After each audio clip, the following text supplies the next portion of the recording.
I'm back again today for day 2. Hello, everybody. If you can hear me, if all my tech is working correctly, pop on in and say hello. Today is day 2 of 4 days of SOAR. So I'm glad to be back again. I had so much fun yesterday. If you weren't able to join yesterday, no worries. I sent out the replay link this morning. Hello. I see Elisa, Kim, Michelle, Monique. I think everything is working. I'm super excited. So pop in here while we're waiting for a few people to get logged in. Pop in here and tell me where you are tuning in from and what grade do you teach so I know who's here today. I'm super excited. Today is all about word mapping, and I think you're going to absolutely love this. I am going to give you some ideas, strategies, takeaways so that you are ready to implement immediately after your winter break. So I'm super excited. California, first grade. I was just in California. Let's see, Melanie, I am formerly from Redondo Beach, California. And I spent 5 days with my family there. It was really great. It's the same, but I'm back in North Carolina. It's actually warmer in North Carolina. It's like in the 70s today, so I'm super excited. First grade teachers in the house, second grade, Houston, awesome, Alabama, kindergarten, Ontario, Maryland. I love it. Jessica's from first grade. Okay, it looks like a lot of people are logging in. If we don't know each other, my name is Christina Winter, and I love talking about teaching. So this is what I do. I research, I learn, and I share on my website, Mrs. Winter's Bliss. I create resources for teachers, I blog, I share, and I'm loving these Facebook Lives. So if you're loving them, I will continue doing them. But like I said, today's topic, we're going to talk about phoneme grapheme word mapping. I'm going to talk to you about what exactly that is, because if you're like me, I taught 21 years, but I really didn't know what that was, and I didn't know the benefits for it. So I wanted to share with you all about that. I'm going to talk about the benefits, why it's important, strategy to use with our students. And then I've got all kinds of goodies over here so that I can show you like some instructional routines that you can go right back to your classroom and use, and activities that you can use. I have a freebie. We're going to do some giveaways. I found these under my tree, like for our family. We have like a house full of family right now. And I found these fun little questions. So we're going to do some of these fun questions so we can do giveaways and all of that. And we got freebies, and I got a very special discount for you if you're interested in that. So I'm excited. So again, I just want to welcome you. Thank you for joining me on your winter break. How dedicated that you are. 2 years of more than 2 years of crazy teaching that you have endured, and you are facing those challenges and you are doing it. I hope, I'm just so hopeful that you are really taking the time. You are able to take the time to relax, recharge, rest. We don't know what's coming next in our schools. I'm praying that we all can stay healthy and safe. And I'll be transparent with you that I am not in the classroom. I actually left the classroom right before COVID hit. My family just needed me at home. So we decided to tighten up our budget, and I now stay home and I learn. I'm all immersed into the learning of science of reading. If you're looking for any books, I'm going to share some books that I've read with you. I just finished the course, the Reading Teacher's Top 10 Teaching Tools. It's really great. If you're teaching full-time, there's 10 modules, and it's about 4 hours of work for each module. So that might be like a summer thing. But if you're interested in the science of reading and effective teaching strategies, I highly suggest that. My next step that I'm thinking about is going for letters training. And I bet we have a lot of people who are letters trained here. So let's get started talking about word mapping. But I just really want to tell you that in my Facebook group or like on Instagram or emails, I'm getting questions and I'm getting from teachers like, this is a lot. Like, I feel stressed out. And I know if you're like me, when you feel stressed out, when you feel overwhelmed, you don't want to do anything because where do you even start? Right? Can I get like a thumbs up on that? Like, it feels overwhelming. Where do you even start? So I just want to say, like, allow yourself, give yourself that grace, give yourself that you're here and you're going to take some things and you're going to start implementing, and you're not going to be perfect every time you're going to do it. And that's a great start. And I also want to tell you, like, I taught for 21 years. All of this research that is now surfacing, thank goodness. I mean, it's what's good for our kids. Structured literacy, if you know about Scarborough's reading rope, if you know like the science of reading, if you're following along, amazing. All of the things that are coming out. We weren't taught, at least I wasn't taught. My program where I got, my early education degree, my master's degree, I didn't get any of this information. So like, it's not your fault. You didn't have the tools, you didn't know, but now you're knowing. So we're ready. So, I just love that you are here. There's a lot of people here who are ready to learn some new things to be more effective in their instruction. And that's really what we're going to talk about here. So let's get started. So first of all, let's talk about learning to read, because obviously phoneme grapheme word mapping, I'm going to tell you exactly what that is, but the whole goal of it, like the whole goal of learning phonics and word recognition and all of that, is so that students can learn to read, right? We want fluent readers. So, but we do know from the research that it is not a natural process. Our brains are not naturally hardwired to read. They are created or naturally hardwired to speak. So speech comes natural. Think about when a baby, they're born, they start babbling and they start mimicking our speech sounds, because it's like a natural thing that our brain can do. Whereas reading is a man-made invention. It's something that we people created to communicate. And so what we have to do then is learn about ways and strategies to help our brain, to hardwire our brain so that we can read. And, so that's what we're talking about. We're talking about the strategies that can make those neural connections. Wow, a lot of big words. I'm really not that smart. I just read a lot. So what I want to say is, like, you might be thinking, if you stop and think about it, well, our brains aren't hardwired to read. How come it's so effortless? How come, I hope maybe you're even reading a book during your break. How come we can just pick up a book and we can just effortlessly lift the words off the page? How come some students can do that? And how come some students are struggling? Why do we have struggling readers? And that is because of a process, which I'm going to share a few books with you. This book, I talked a little bit about it yesterday. If you joined us, but Equipped for Reading Success, I would highly recommend, when you are ready, to pick up this book. Ask your school to purchase it for you. Dr. David Kilpatrick, he is a leader. He's actually a cognitive scientist.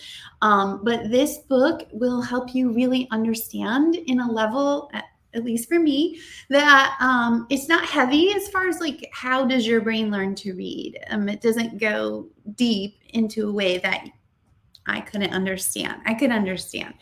But it talks about word recognition, how to map words, what's happening, what do we need to do. And then his biggest thing he starts off with at the beginning of the book is how, for students to be proficient readers, they have to be proficient at phonemic awareness, phonological skills. And so his book is all based around that. And if you don't have a phonemic awareness program, I know a lot of schools have Haggerty and other programs, but he has a whole program in this book. The second half of the book is 2-minute drills that you can use to instruct and to practice phonemic awareness activities. Because we do know from research that our students must be proficient in their phonemic awareness skills if they are not struggling readers. So ask your school to purchase this book for you. I see a few people saying they have the book. Great. Don't purchase on Amazon. Purchase it on his website, Equipped for Reading Success. It's $50, but it is really a good text if you are into that. A couple other books that I'm going to just share with you really quickly while we're here. This book is all about Catherine Grace. She wrote this book called Phonics and Spelling through Phoneme Grapheme Mapping. And so basically goes through all the different phonics patterns and syllable types, and it will show you exactly how to map words, what the rules are. So it's just a really handy, I just read the first 2 chapters to learn about the process, but it's more of a reference guide for you to look at each word type and how to map those. So she has word lists and things like that. So that's a good book. This book is super expensive on Amazon, so don't buy it on Amazon. It's like $80. I got it for like $32 on Sopris West. So just Google phonics and spelling through phoneme grapheme mapping, and it'll take you right there. But that's a handy book. And then this book is pretty awesome. Denise Ide, if you've heard of Uncovering the Logic of English. So we all, kind of say, like, when our students ask us about a word, and then at least for me, I would be like, well, English is tricky. It doesn't make sense. It doesn't follow the rules. Well, she explains how I think it's 98% of all English words actually do follow the rules. You just have to know the rules. In fact, I don't know, I found this really interesting. I just never stopped to read about it, but chapter 7 is all about the mystery of silent E. And so we probably are very familiar with the silent E makes the long vowel say its name, like we teach magic E, silent E, jumping E. We hear, but there are actually 6 or 7, depending on who you talk to, reasons why we have silent E. We have silent E because it makes the C and the G soft. Also, words don't end with V, I, U, and Z. So like if you're writing give or glue or freeze, those words would never end with those consonants. So we have to have the silent E at the end of the word. She talked about also how, in this book, she talks about how the TH has to make a voice sound, like in bathe. If we didn't have the silent E, it would be bath. So it has a job to do to make it bathe. And then consonant silent E, like in little or turtle. And then this one, I never really stopped to think about it, but it makes so much sense. Silent E also is in like the word like dense, because if we just write dense, D-E-N-S, that's like dens, like there are 2 dens. But if we write dense, like, like the case was very dense, cake, right? What am I thinking of? The cake is very dense, then it would be D-E-N-S-E, right? So it shows that it's a plural. Same thing with like house, I think is the same thing. So this book is pretty interesting. And again, it's more of a reference, like when you can kind of like read the chapters pretty quickly, but you're like, wow, I didn't even think about that. She goes over like the rule, C always softens to S when followed by E, I, and Y. Otherwise, C says K sound. So it's pretty awesome because now you know all the rules of 98% of words. So that's pretty awesome. So those books, these 3 books, I think are really great. But going back to orthographic mapping. So we're going to go really deep in that tomorrow. So I hope you'll join us because we're going to talk about the discovery of orthographic mapping and heart words, the heart word routine. So I hope you'll join us for that one. But basically, to break it down really easy, David Kilpatrick, he explained it's a mental process. It's not something we do. Sometimes we hear people say, I'm going to orthographically map, or how do I teach my kids orthographically mapping? Phoneme grapheme mapping is what we do to promote orthographic mapping. So the goal is that it's a mental process, and it is what we do that takes an unfamiliar word. This is what new readers, students who are new at reading and phonics and phoneme awareness, to take an unfamiliar word and turn it into a recognizable sight word. And I say sight word, not like the sight word, he, she, they, said, them. Those are high frequency words. When we say sight word, we are talking about any word that you can read by sight, which is basically all words for adults or fluent readers. So that is what he says. And actually, this was first developed, if you're really a nerd like me and you want to know more, but he does explain that orthographic mapping was first developed by Dr. Lene Airy, so we want to give her credit. But it is how we permanently store words for immediate retrieval, so they become sight words. Again, like I said, we're going to go really deep into that. We're going to talk a little bit more about what happens and how that process happens in our brains. But so how does this happen? And so you probably have heard about the science of reading. Again, it's not a curriculum. It's not like a program that you can purchase. Science of reading is the science, the body of research. And it's not new. It's not like the pendulum swinging over here. It's just that there have been some things that have happened. Emily Hanford, actually, if you follow, I've heard her podcast, but that's kind of what got me started. A Loss for Words, where she revealed all of these things that we as teachers, curriculum that we are given, how we're teaching, if we're using like the 3 cueing system, we're teaching our students to be struggling readers.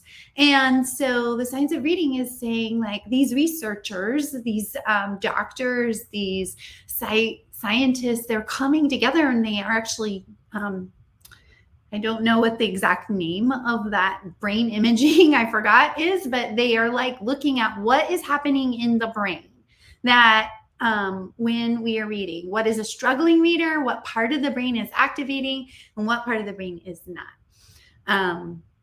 When you're a struggling reader and a proficient reader. So they're coming together and they're giving us decades of research, of studies for how children best learn to read.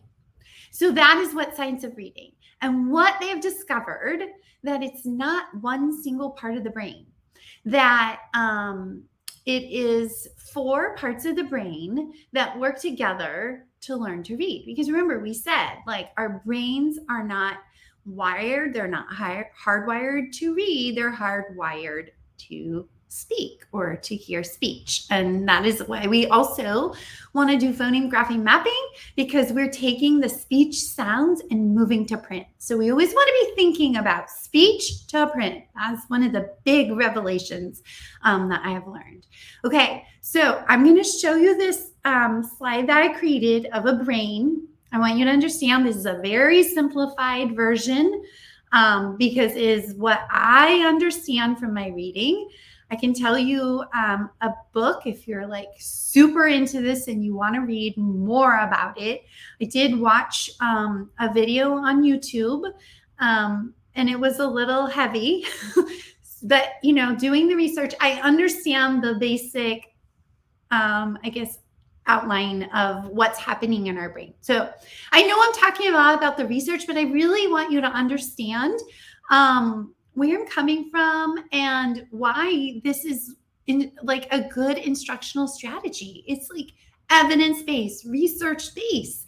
And this is what is going to help our struggling and our proficient students. So just know that this is a very simplified version, not even all the scientific names, but I just want you to get an overall idea. So let me share my slide with you. I think I'm going to do this correctly. Yeah, okay.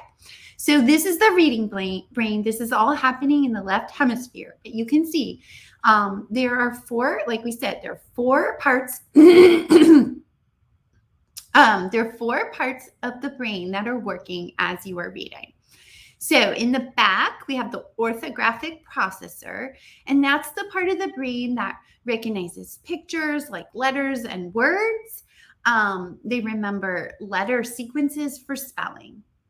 And then in the front, on the left side of your brain, you've got the part that recognizes sounds. And that part is the phonological processor. And that's where phonemic awareness happens. And then we are born, we're born with those parts in place, but there's a part in the middle called the phonological assembly, and that is not intact at birth. This is the part of the brain that allows us to connect speech sounds with visual images such as letters, and that enables us to read. But it has to be built with, and I'll say this over and over and over again, in every time I talk about teaching, all that I know 21 years teaching first grade. I know what was working for my kids is explicit, systematic instruction. And here we're talking about phonics instruction. And so the only way that we can hardwire or build those neural pathways is with that explicit instruction, okay? And also students need the practice of decoding, right? Then we have the last part of the brain, and that's the context processor, and that interprets words for their meaning. So like if I just say the word match to you right now, you might be thinking of a pair of socks. You might be thinking of like a tennis match. You might be thinking of like a match that you light a fire. So you have to have like context. You have to know the meaning. So that's that part of the brain. So all these parts are working together. And we know that our brains, again, naturally are wired for spoken language. But phoneme, this process of phoneme grapheme mapping, it's going to help bridge the brain's phonological and orthographic processors to strengthen learning and recall. So that is part of the brain. In the corner there, I have the book. If you want to go deep, deep, deep into this, his name is Stanislaw Dehan. I know I'm saying his name totally wrong, but you can see it. You can get that on Amazon. If you want to know more, though, you can just go to YouTube and type in like the reading brain, and there's like an hour long. I watched that where he explains it. It's pretty heavy though, so if you like that kind of thing. So I'm gonna stop sharing my slide there. Let's see. I'm gonna go back here. Okay, let's get a drink and let's do a giveaway. Let's do something fun. Okay, so I'm gonna ask a question. First of all, are you the kind of person, let's see what it says. No.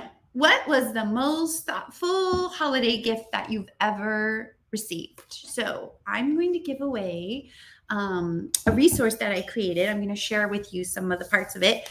Phoneme Grapheme mapping activities. So tell me in the comments, what is one of the most thoughtful holiday gifts that you've ever received? It doesn't have to be holiday. It could be a birthday gift, something like that. An engagement ring, Lorna. Oh my goodness.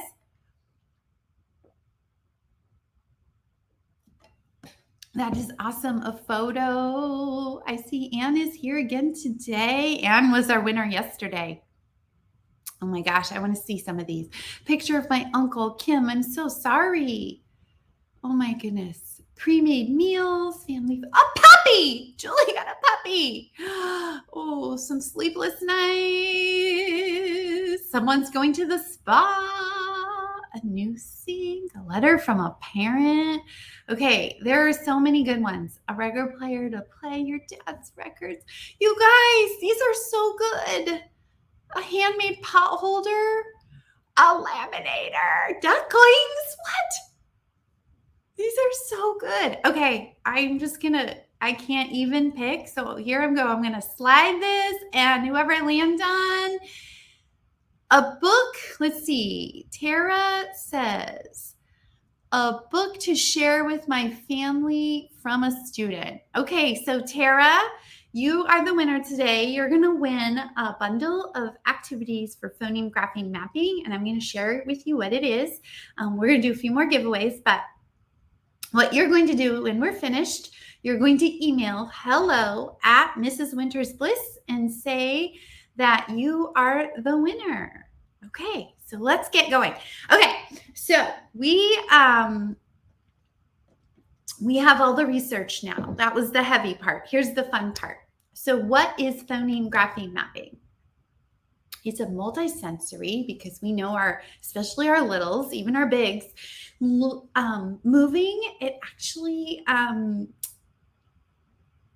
what's it called? Like ignites, that's not the right word, but engages learning in a deeper level, right? So multisensory approach is very research-based. It's a system that helps students who are confused by letter sounds relationships to make spelling, reading, and writing accessible in a way like we never knew before, especially for our struggling readers. I bet you all have a lot of struggling readers after the last few years. I know lots and lots of struggling readers in our classrooms, but this works so well. And students are going to benefit from phoneme grapheme mapping because it provides them an accessible, systematic process. I don't know about you, but my first graders loved math because there was always like a process. There was always a way to do it. And they could always figure out how they did it and how they got answers. But this process, it takes them to success. It's a level of success that they can understand and then apply the sound symbol, so the grapheme and phoneme, the sound symbol relationships. So I'm going to just show you a couple more slides, and then I'm going to give you some examples with the goodies I have here. But the process that we want to do for phoneme grapheme mapping is that we want our students to hear the word. You can say the word, but it's even better if you have a picture of a word, because also think about our EL students, or it makes that connection in that part of the brain. Remember, we want to, activate that part of the brain that is for context and meaning. So if we say the word match, our kids aren't exactly making that connection yet to that word. I mean, of course we can explain it to them, but showing a picture is even better. So they hear the word, they see a picture to activate that part of their brain, and they build meaning. That's the first step. The second step, we're going to tap the word, so multisensory. We can tap with our fingers. We can also use like cubes or mini erasers, or these kids are crazy about these, right? They can tap the words, like say the word cat. They can pop these little poppers, right? So they're going to first hear the word, see a picture, tap the word with their fingers, or move something, which I'm going to show you, and they're going to map the word. So when they move that thing into that space for each sound, and then we say graph the word, because the word grapheme, graph short for grapheme. Grapheme means letter or letter combination. So I'm just looking at that. Everything looks okay. All right. So some ideas for doing phoneme grapheme mapping. Like I said, some of the materials that you likely might already have. These cubes, I think a lot of teachers have these. If you like the Target dollar stuff, you want to make it fun and engaging, you can get those seasonal little tiny erasers that you could use. Tens frames are perfect. You could use Play-Doh where you have, make little balls and then they, push it, smush it. Counters, mini erasers. I think those are the things. You could do all those things. These little puppets, these are super exciting, engaging, and fun for the kids. They love them. I'm going to share with you a slide just so you can kind of get an overview, and then we'll do a couple of them. Gary says poppets are life-changing for tapping the words. The kids love it. Yep. Okay. All right. Let's see. Go here. Okay, back to that. Okay, so our second slide. This is just a quick overview. This is a digital slide that I made. And I would probably use these digital slides with students who are at the part of instruction where they're doing it independently. Of course, you could use these as your model if you have a smart board or a projectable board. This could be a whole class because remember, I haven't said this yet today, but effective instruction, we know, I did say like systematic, explicit, but effective instruction strategy is that we're following that model of the I do. We're being really explicit about what the kids are learning and how to do it. I do, then we do. So we're doing it collectively in a whole group setting or small group setting. And then the you do. So this might be in the, you could use this for the I do modeling. You could use it for the we do on the smart board, or you could use these mapping slides in the you do, where the kids can do it independently. And so basically kids would come here and if they're doing this independently, they're going to click on the audio. They're going to hear the word that says beach. They're going to tap the word. So they're doing b, e, ch, right? And so you've obviously set the routine, how to do it. They're going to map the word they're going to pull these little counters down and they're going to say each sound. And then they're going to drag the letters over to make the word as they sound it again. And then finally, the slide also has this like self-checking area at the bottom where they can slide it and they can see that they got it correct. I think that's another thing that I really, really want to say, that we have to be able to give our students immediate feedback. And this is a way for them as they're independently working to get that immediate feedback, because we don't want kids to learn something and keep doing it wrong. We don't want them to like do it wrong and do it wrong and do it wrong. Lorna, I wish I could pull down those slides, but this portal that I'm working on, I wish I could model how to use it. I can't because it's not an interactive. I wish it was like interactive, but streaming on Facebook doesn't allow for that. So I wish I could. But that's how you would do it, or your kids would do it. They would just slide that over.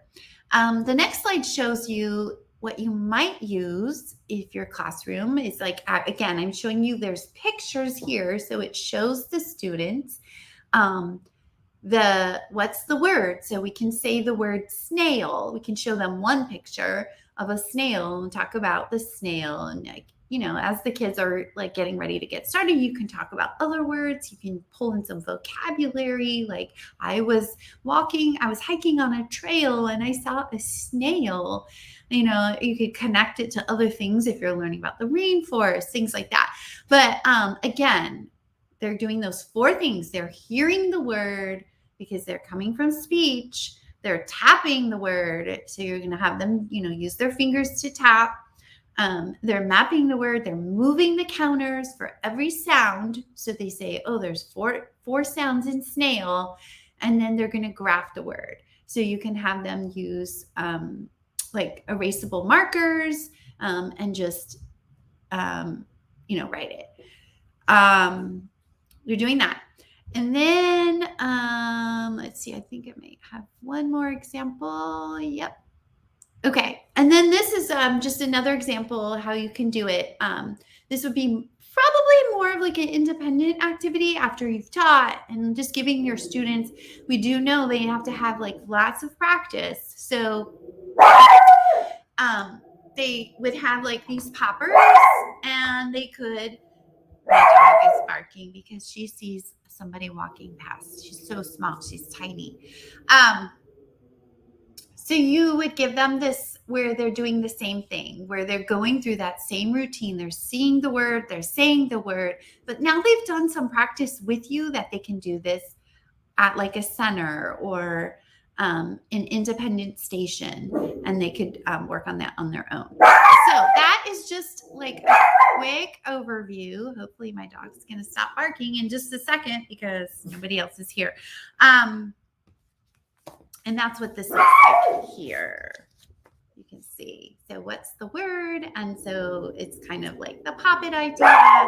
And then they're going to write each phoneme. So each box is for a phoneme, not for a letter, for a phoneme, for a sound. There are 44 phonemes in the English language, and so we want to put the phonemes. There are some tricky ones, and I'm going to share with you the tricky ones as well. Linda, your dog is barking right back. Okay. You want to see the puppy? Let's see. Okay. I'll get the puppy when we're on another giveaway. How about that? Okay. Losing my train of thought. So what we're going to do, so this is maybe what you would probably use. This is kind of another version of what I was showing you. You could use the little picture cards like this. But if you're doing this in small group, or you have a parent volunteer, or you're doing it, you would do this same thing. The kids see the word, say the word. This is really explicit because you're working on long A words. You've already taught, like you've been really explicit about what students are learning. And this is an activity that you can do throughout that week as you're learning or as a review, right? And so you're going to say pale. All right, friends, we're going to tap the sounds in pale. P, A, L, pale. I know there's different ways that people tap. I used to like, we called it roller coaster. So we did P, A, L, pale. However you teach your students to tap it, so they could tap the sounds. And then we could say, yes, there are 3 sounds in the word pale. Let's move our pieces to represent pale. P-A-L. So they are putting their cubes down, and then they're going to take their expo marker, and they're going to write P, and then A-I, and L, because the A-I vowel team is 1 sound. So we're not going to put it in 4 boxes, 3 boxes, right? So this would be like, these are clearly marked so that you are using the one that supports what your students are learning, explicit, systematic, right? This one might be something that you're doing more of like a review, or you could use the same, the same cards, but more of a review here, because you can just, take these cards as you teach them, and you can put them in a bin, and then your students can keep practicing. They could pull these out. Okay. So now what I'm going to do is I'm going to show you, first, let's do some regular, like meaning they're not tricky. They're kind of self-explanatory, but I just made a table, and I made it really big. I would never use it this big in my classroom, but just for this purpose, because I wanted to be able to write, but I don't have a document camera that I could show you. So you could make graph paper or grid paper. I just literally made a table and printed it out. So it doesn't have to be fancy, but you could just could do this, or you could do on your students have like little whiteboards, and instead of in a box, they could just use a little whiteboard and draw a line for each sound instead of in a box. So let's start with some easy, simple ones. We're going to start off with short vowels. So this is the word men. And so we say the word men with our friends. We say men, n, right? We're tapping n. And now we're going to say, okay, I hear 3 sounds. N. You know, we're boxing around there. And then we're going to say, okay, first sound, So our friends are writing, Okay. You talk about, again, if you were here with me yesterday, you're going back to that sound wall. You're talking about what is your mouth doing? Right? Not but What's your mouth doing? What's your tongue doing? What's your lips doing? Is it voiced? All vowels are voiced, but if it's, what kind of sound? What's happening? So this word men is 3 phonemes, 3 letters, men. So that's CVC words. Mostly, CVC words would all be like 3 phonemes, right? So men. Now my friends also have a picture of something so that they can make that connection, right? So I want you to think about this as a way to get away from traditional spelling test, traditional word study, where we assign our students a word and we ask them to trace it and write it 3 times. We're working on, again, orthographically mapping. We want to store those words for instant retrieval. So we want our friends to make the connection between the phoneme and the grapheme, making that connection so that they can store them for long term. So now they can read and they can write, right? Okay. So let's do a practice of another one. So this word is slam. This word has a consonant blend at the beginning, slam. So maybe you're like me. I used to teach blends. Please tell me I'm not alone. I used to say a blend with 1 sound. It's not. Slam is 4 phonemes. Okay. So slam, we're going to say slam, and we're going to, we could tap it.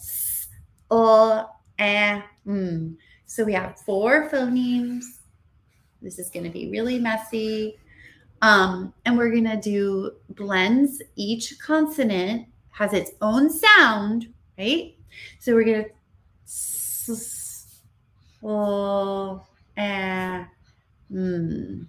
right? If I was doing this with my students, I would likely have them place like a counter or a cube or a pom-pom or a penny or something, just for that more repetitious practice, because remember, we're hearing the word, we're tapping the word, we're mapping the word, and we're graphing the word. So we have slam. That's a consonant blend. So all blends, even beginning and ending blends, unless it's like one of the consonant, one of the 44 phonemes, like NG, like ring, that would be 1 phoneme. And I'm going to show you that in just a minute. So blends, they say their own space. Hopefully this is helpful. Jennifer says, I'm not alone. Leah says good. I'm so glad to hear I am not alone. Let's go on now to, this would be ship. So ship is a digraph, a word. It's, if it was at the beginning or the ending. Ship would be, we know, SHIP, but our students would hear sh, I, so we would tap it, sh, I, right? So we're going to have 3 phonemes in the word ship. Sh, we put the SH in 1, I, and P, ship, right? You could do some fun phonemic awareness, like, what if I took the S off ship? What word would we have? Hip. Like, think about if you're doing this in small group and one student finishes really quickly, then you could do some fun things like that. Or you can do some vocabulary development. You can talk about, like, the ship came in at the harbor. Harbor might not be a word that your students have heard before. Okay, so we have ship. So the difference between blends and digraphs is that digraphs are going to stay in one box together because it makes one sound. How many in the word chick? How many sounds? I'm going to do it while you type it.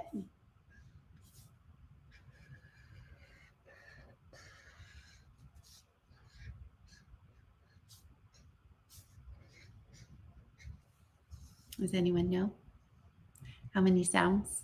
Yay! 3, 3, 3, 3, 3. Awesome. You're right. So chick is 3 sounds because the ch is one sound. I, one sound.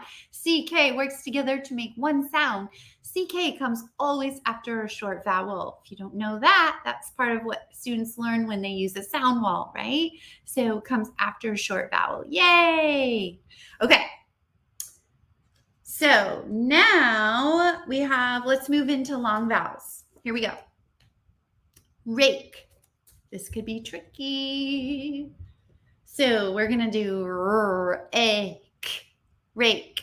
3 sounds. So we have 3 sounds. What are we going to do about that silent E? Does it make a sound? It does not. So we have to keep the silent E. There's lots of ways to do it. Whichever way you do it, just stay consistent. Some people put the silent E like under the box.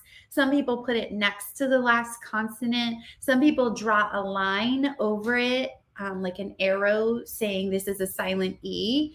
So just however you do it, just stay consistent, right? So it's a,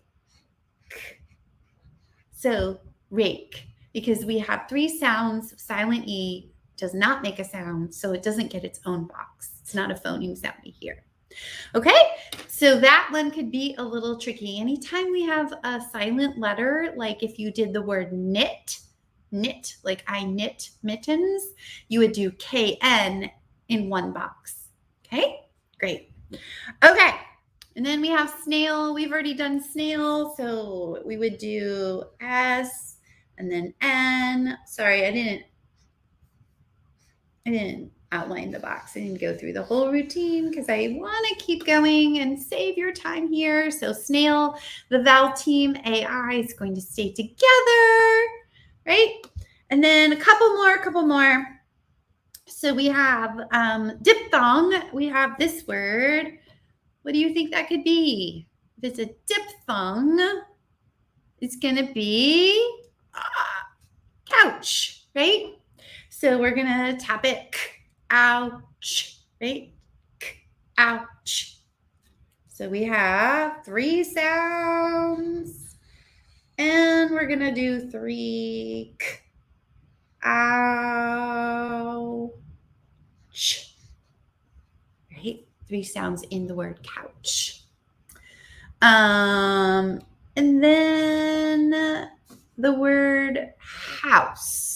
So remember we talked about the jobs of silent E.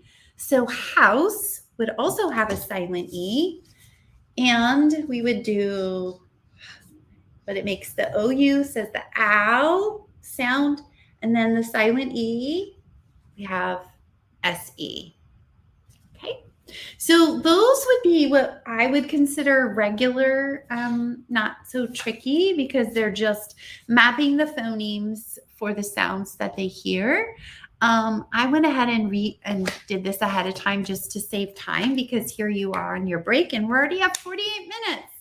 Hopefully you're having fun and you didn't realize this is going so long, as I am. In fact, yes, Helene House. Okay, good. Let's see. I did these ahead of time. So we have the word 6. You're like, you just said CVC words, 3 letters. What sound does the X make when we hear the X in 6? It makes 2 sounds, KS.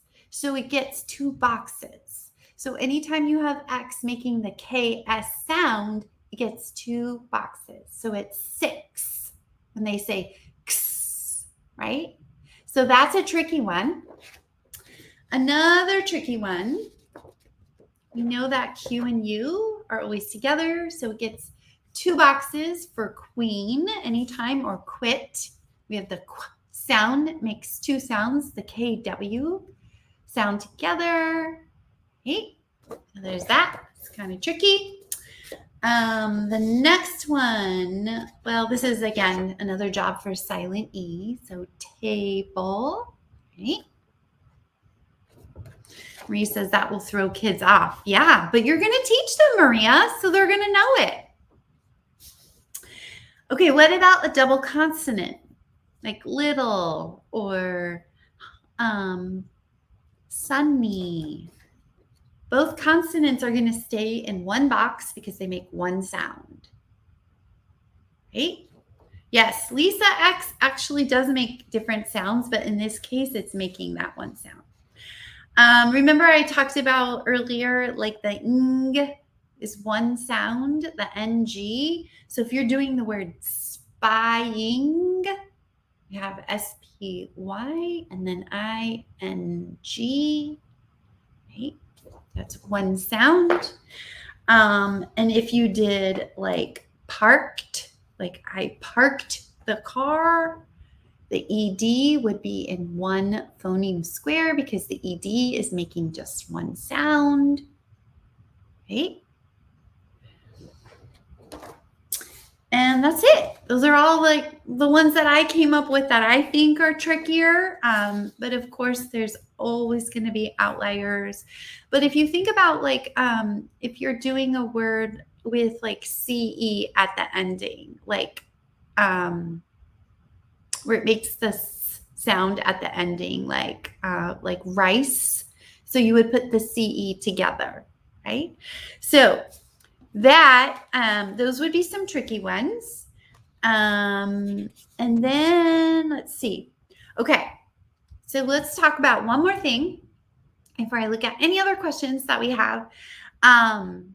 Again, I put this a lot in blog posts, but we want to talk about like effective teaching, like they call principles. Again, the researchers are telling us, but we also know it to be true if we think about how our students are best learning, that we follow that model of the I do, me as the teacher, I do it, we do it as a group.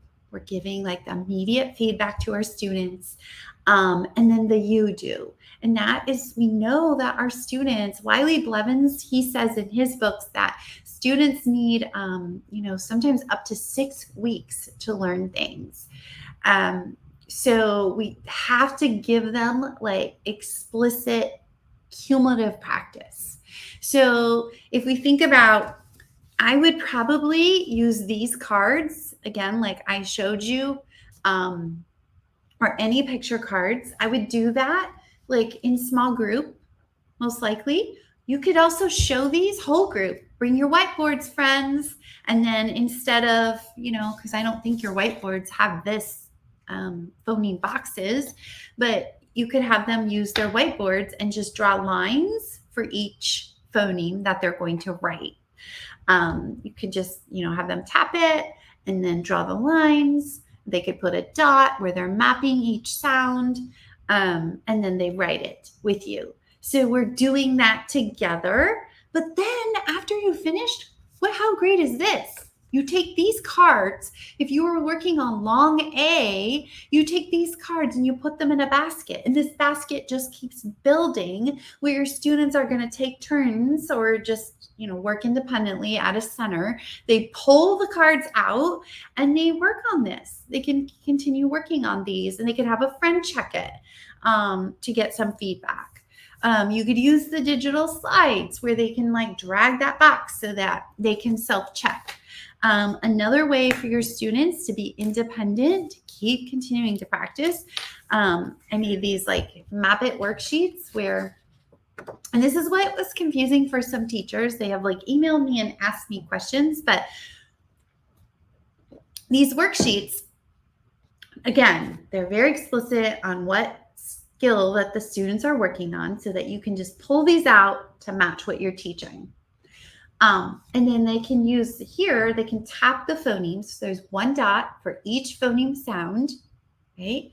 And then This is kind of like a warm-up, and that's why I put these like dotted lines, because teachers were emailing me and they were saying, Miss Winter, Christina, how come there are only 8 words, but there's 9 pictures in the bottom? How come there's 9 pictures, but there's only 8 words? Did you do this wrong? No, friends, we are not teaching our kids anymore. Match the word with the picture. Now, these words are duplicated here, but that's not what this activity is all about. We don't want our friends just to look for the beginning letter and match the picture. We don't want them guessing. We want them mapping the words. So we want to like pull away from those kind of worksheets where it's like, look at the word and draw a line to the matching picture, or use the word bank at the top and draw, we want to teach them. We're going to fold the paper here so that we can tap out these words. We're not distracted by this part at the bottom. And we're going to do play, blend it together, play, right? You can ask your friends, you can teach them the routine that you want them to do. Maybe you're going to do this part with them in a small group, and then you're going to send them to do it by themselves. Maybe you're going to teach them that you want them to do it 3 times. Whatever you decide is what you're going to explicitly teach your expectation to your students, right? Okay. Then once they have mapped these words, they've connected that phoneme, right, to the grapheme here. They've mapped it. They're reading the words. Now they're going to flip it over. They're not seeing the words anymore, right? It's gone. It's missing. They're not going to be able to use that little cheat sheet, right? They can use it to check, but they're not going to. And now they're going to look at the picture.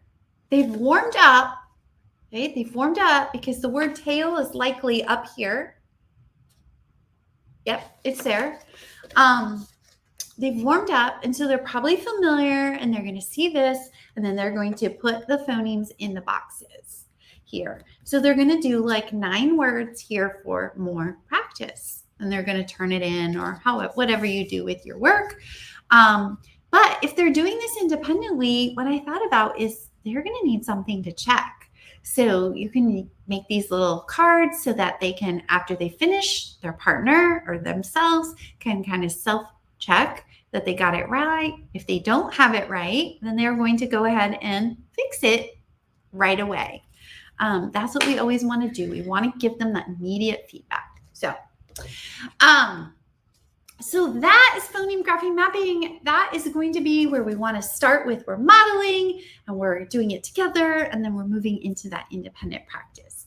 So lots of fun stuff. I hope that is so helpful for you. I do want to say that I so appreciate who you are as an educator. You're here during your winter break. Hopefully you're eating like some really fun like holiday cookies. And I want to offer you a special thing, because I know teachers are always having to find their own resources. I worked really hard, and I made this whole bundle of the worksheets, the word cards, the picture cards, the self-checking, the digital slides, all that. There's like 485 words that you can use right away in your classroom. It's all done. You'll just either print or assign the digital slides, but it's all done. It's all systematic because it's all by each skill that you're going to teach, kindergarten through like 2nd grade, because it goes through our controlled words, vowels, diphthongs, like consonant blends, all of that. 40% off. So I wanted to give this to you as like a little gift. If you are wanting to try these activities, if you're ready to jump right into phoneme grapheme mapping, 40% off. We're going to drop a link for you to get that bundle. It's going to be just 40% off today and tomorrow, just so that our friends who are watching the replay have a chance to jump on that great deal as well. Just a way that I can share with you.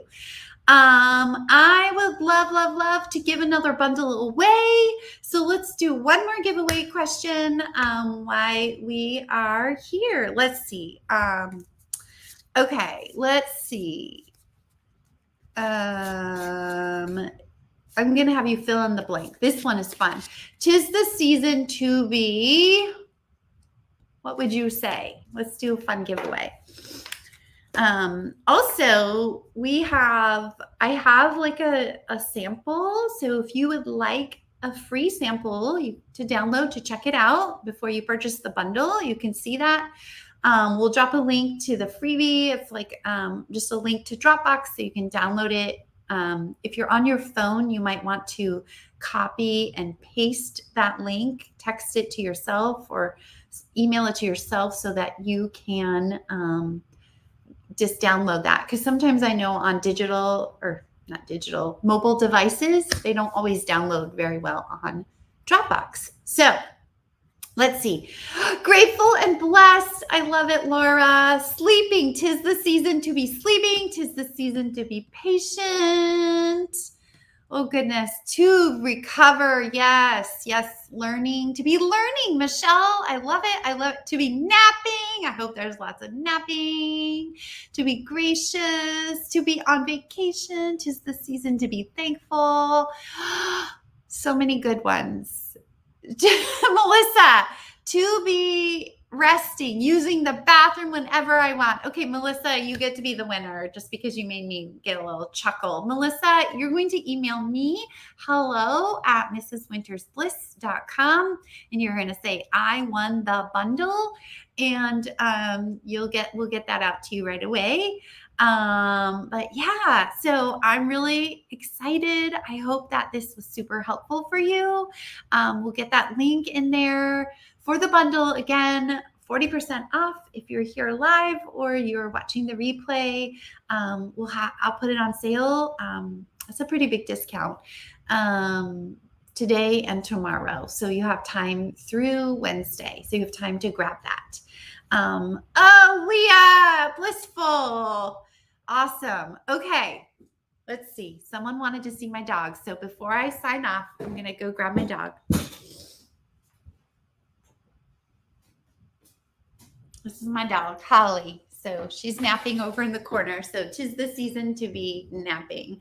But yeah, so any other questions? I think we're good. Thank you so much for joining. Tomorrow, we're talking about phoneme grapheme mapping or orthographic mapping, and we're going to talk more about that, the whole process, the research behind that, and heart words, which is one of my favorite things to talk about. I want to share the instructional routine that you can take into your classroom tomorrow that will teach you how to teach high frequency words effectively, because we are not going to use rote memorization anymore. So I'm looking forward to it. I can't wait. Enjoy your holiday goodies, and I'll see you tomorrow. Thanks for coming. Bye.